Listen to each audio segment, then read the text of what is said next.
हैं तो बीजेपी वाले चुप हो जाते हैं और हमारा सीना चौड़ा हो जाता है। लेकिन कभी आपने सोचा है कि जब पूरे देश में डर बैठा है तो आपकी ये बहन और ये बेटी निडर होके क्यों बोल पाती है? आपकी बहन और बेटी ये निडर होके इसलिए बोल पाती है क्योंकि मुझे पता है कि जिस दिन मेरे ऊपर उंगली उठेगी मेरा ये समाज तलवार और धार लेकर के खड़ा हुआ है।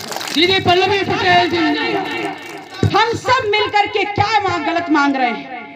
हम यही तो मांग रहे हैं कि यह हमको जातिवार जनगणना चाहिए और इसलिए चाहिए कि जब हर समाज की गिनती हो जाएगी, हर समाज की संख्या सामने आ जाएगी तो हमें अपनी जाति की संख्या के अनुपात में शिक्षा में, सदन में, नौकरी में, रोजगार में, खेत खलियान में, इस देश के खजाने में, यहाँ तक कि इस देश के सम्मान में अपने जाति के अनुपात में हर वो चीज की हिस्सेदारी चाहिए जिससे दूसरे समाज आगे बढ़ रहे हैं और हम दबे कुचले जा रहे हैं।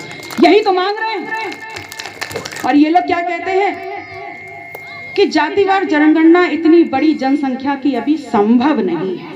अच्छा, क्यों नहीं संभव है? अगर 2 महीने, पिछले 2 महीने उठा के देखिए, पिछले 2 महीने में अगर इस देश का शासन प्रशासन, इस प्रदेश का शासन प्रशासन सिर्फ एक ही कर्मकांड को लेकर के दिन रात काम कर सकता है तो जातिवार जनगणना के लिए यही प्रशासन सिर्फ 45 दिन काम क्यों नहीं कर सकता? ये सवाल है हमारा। क्योंकि इनकी सोच है कि ये आपका वोट तो चाहते हैं लेकिन आपको सम्मान नहीं देना चाहते, आपके हक और अधिकार आपको नहीं देना चाहते।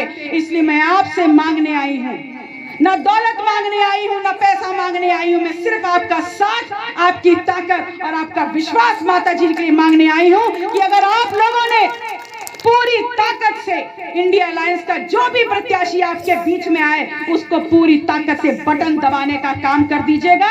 इस बार उत्तर प्रदेश नहीं, दिल्ली की सत्ता बदल करके हम आपको दिखा देंगे।